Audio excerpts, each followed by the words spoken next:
সুপ্রিয় দর্শক, আসসালামু আলাইকুম। আর্জেন্টিনা দক্ষিণ আমেরিকার অন্যতম বৃহৎ একটি দেশ, মেসির দেশ, ম্যারাডোনার দেশ। এর উত্তরে রয়েছে ব্রাজিল, প্যারাগুয়ে এবং বলিভিয়া। পূর্ব দিকে চিলি এবং পশ্চিম এবং দক্ষিণে দক্ষিণ আটলান্টিক মহাসাগর। আর্জেন্টিনার অফিসিয়াল নাম আর্জেন্টাইন রিপাবলিক, স্প্যানিশে যাকে বলা হয় রিপাবলিকা আর্জেন্টিনা। এর আয়তন 10,73,500 বর্গমাইল।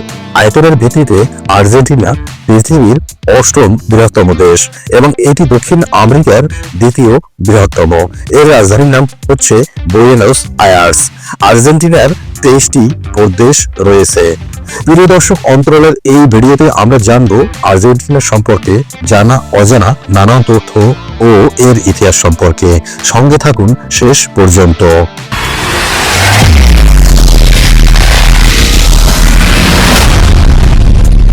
প্রথমে বিভিন্ন আদিবাসী জাতি এখানে বসবাস করত। 16 শতকে স্পেন আর্জেন্টিনা দখল করে উপনিবেশ স্থাপন করে। দীর্ঘ সংগ্রামের পর 1816 সালে আর্জেন্টিনা স্বাধীনতা লাভ করে। এরপর ফেডারেল ও ইউনিটারদের মধ্যে অভ্যন্তরীণ গৃহযুদ্ধ চলতে থাকে। 20 শতকে দেশটি বহুবার সামরিক শাসন ও রাজনৈতিক অস্থিরতার মুখোমুখি হয়। 1983 সালে গণতন্ত্র ফিরে আসে এবং তারপর থেকে আর্জেন্টিনা নির্বাচনের মাধ্যমে পরিচালিত হচ্ছে। আর্জেন্টিনা বৈচিত্র্যময় একটি দেশ। এখানে আছে আন্দেজ পর্বতমালা, পাম্পাস সমতল ভূমি, প্যাটাগোনিয়ার প্লেটো উপকূল ভূমি ইত্যাদি। আর্জেন্টিনার 2020 এবং 2023 সালের হিসাব অনুযায়ী জনসংখ্যা প্রায় 46 মিলিয়ন। এর প্রায় 93% শহর এলাকায় বাস করে। জনঘনত্ব প্রায় 14 থেকে 16 জন প্রতি বর্গ কিলোমিটারে। আর্জেন্টিনা একটি ফেডারেল গণতান্ত্রিক প্রজাতন্ত্র। দেশটি 23টি প্রদেশ আছে এবং একটি স্বায়ত্তশাসিত অটোনোমাস সিটি বুয়েনোস আয়ার্স। দেশটির মুদ্রার নাম আর্জেন্টাইন পেসো। দেশটির অর্থনীতি অত্যন্ত শক্তিশালী। শিল্প খাতের মধ্যে খাদ্য প্রক্রিয়াকরণ, অটোমোবাইল ও যন্ত্রপাতি, রাসায়নিক পণ্য, ধাতু, টেক্সটাইল ইত্যাদি শিল্পে সক্রিয়। তবে মুদ্রাস্ফীতি, ঋণ বোঝা এবং অর্থনৈতিক অস্থিরতা এখনো বড় সমস্যার মধ্যে রয়েছে। আর্জেন্টিনার শিক্ষা ব্যবস্থায় বিশ্ববিদ্যালয় এছাড়া থেকে উচ্চমানের প্রতিষ্ঠান রয়েছে। লা প্লাটা বিশ্ববিদ্যালয়, পদার্থবিজ্ঞান ইনস্টিটিউট উল্লেখযোগ্য ভূমিকা পালন করেছে। বিখ্যাত বৈজ্ঞানিকদের মধ্যে আর্জেন্টিনা আইনস্টাইনও এসেছিলেন এবং তার আবিষ্কৃততাবাদী বক্তৃতা দিয়েছিলেন। আর্জেন্টিনায় ভ্রমণ প্রেমীদের জন্য রয়েছে অনেক আকর্ষণীয় স্থান।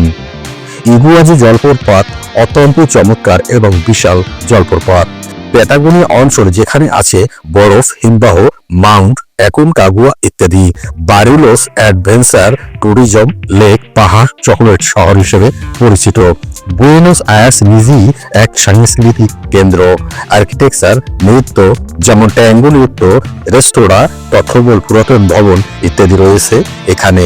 আর্জেন্টিনা গাউচো নামক কাউবয় সংস্কৃতির জন্য পরিচিত।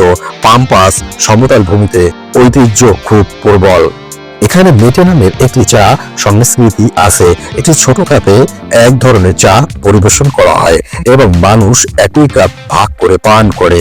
বুয়েনোস আয়ার্সে অবস্থিত বারোলো প্যালেস এমন ভাবে ডিজাইন করা যা দান্তে এলিগিয়ারি এবং তার ডাইভিং কমেডি এর রূপকতাকে প্রতিফলিত করে।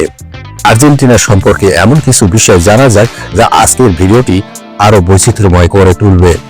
দেশটির নাম আর্জেন্টিনা এসেছে মূলত ল্যাটিন শব্দ আর্জেন্টাম থেকে, যা অর্থ রূপা।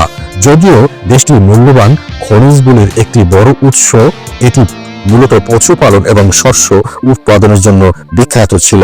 19 শতকের শেষ ভাগে আর্জেন্টিনা মাংস, পশম এবং গম রপ্তানি করে দক্ষিণ আমেরিকার সবচেয়ে ধনী দেশ হয়ে উঠেছিল এবং এখানকার মানুষের জীবনযাত্রা ইউরোপীয়দের সমমানের ছিল। আর্জেন্টিনা চিলির সাথে বিশ্বের দ্বিতীয় দীর্ঘতম সীমানা ভাগ করে নিয়েছে, যা আন্দিজ পর্বতমালার উপর দিয়ে বিস্তৃত।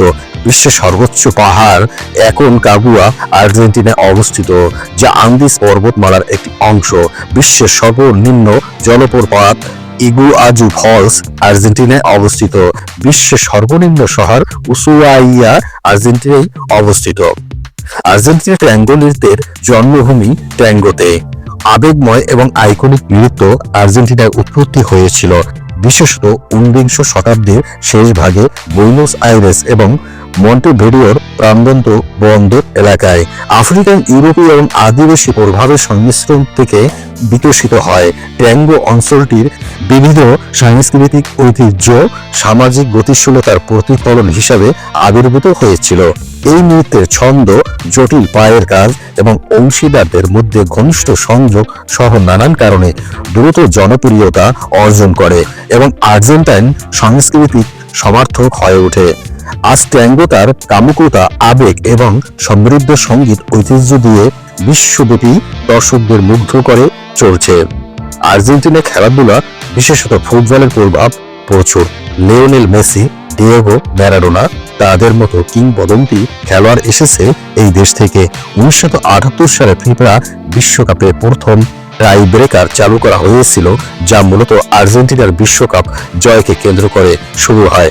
বিশ্বব্যাপী আর্জেন্টিনা ফুটবলে জনপ্রিয় থাকা সত্ত্বেও এ দেশের জাতীয় খেলা কিন্তু ফুটবল নয়। দেশটির জাতীয় খেলা আনুষ্ঠানিকভাবে পাতো হিসাবে স্বীকৃত।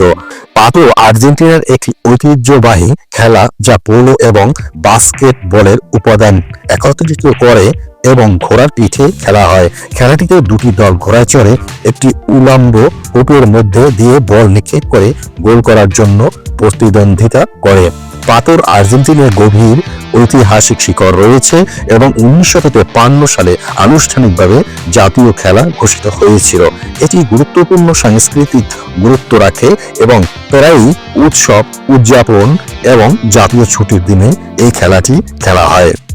আর্জেন্টিনা বিশ্বের বৃহত্তম ওয়াইন উৎপাদনকারীদের মধ্যে একটি। বিশ্বব্যাপী শীর্ষ ওয়াইন রপ্তানিকারক দেশগুলির মধ্যে স্থান করে নিয়েছে। আর্জেন্টিনার সবচেয়ে বিখ্যাত ওয়াইন আঙ্গুরের জাত হলো ম্যালবেক, যা দেশের অন্যান্য টেরোইরে বিশেষত মেন্ডোজা অঞ্চলে অবস্থিত। আর্জেন্টিনার ম্যালবেক ওয়াইনগুলি তাদের গভীর রং, সমৃদ্ধ ফলের স্বাদ এবং মসৃণ ট্যানিনের জন্য উদযাপিত হয়। ম্যালবেক ছাড়াও আর্জেন্টিনা ক্যাবারনেট সভিগনন, ম্যারলোট, সিরাহো, শার্ডানে এবং টরন্তেস সহ অন্যান্য বিস্তৃত আঙ্গুরের জাত উৎপাদন করে। এখন পর্যন্ত পাওয়া সবচেয়ে বড় ডাইনোসর জীবাশ্ম আর্জেন্টিনায় পাওয়া গেছে। সবচেয়ে উল্লেখযোগ্য উদাহরণগুলোর মধ্যে একটি হলো প্যাটোগোটিটান মায়োরাম, টাইটোনাসারের একটি প্রজাতি যা শেষ ক্রিটিশিয়াস যুগে বাস করত। এর আনুমানিক দৈর্ঘ্য প্রায় 37 মিটার অর্থাৎ 121 ফিট, ওজনে প্রায় 69 মেট্রিক টন অর্থাৎ 76 টন ছিল।